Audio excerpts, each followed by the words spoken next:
والضحى والليل إذا سجى ما ودعك ربك وما قلى وللآخرة خير لك من الأولى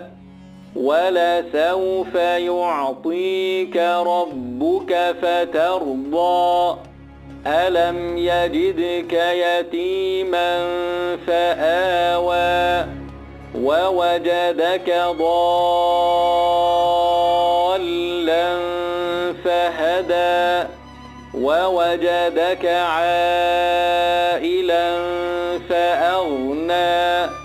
فأما اليتيم فلا تقهر وأما السائل فلا تنهر وأما بنعمة ربك فحدث